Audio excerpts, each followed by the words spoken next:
మెజార్టీతో గెలిపించాలి. కాదు జయసింహన్ననే అత్యధిక మెజార్టీతో గెలిపించ ప్రార్థన. కావున నాగలి గుర్తుపైనే మీ ఓటు గుద్ది గుద్ది గుద్ది మన అన్నని మరొక్కసారి గెలిపిస్తారని కోరుకుంటున్నాం.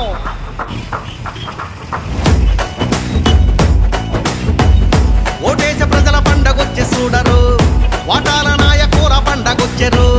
రాజ్యాంగం ఇచ్చే జెండాలు మార్చే లీడర్ల జోడి వాడి వేడి చూడరు. ఓటక్కనేది ఎంత పవరో తెలుసురు, లీడర్ల మాయ మాటలన్నీ తెలుసురు. మంచోడు ఎవరో ముంచేది ఎవరో తెలుసుండి మోసపోయే పండగొచ్చెరు.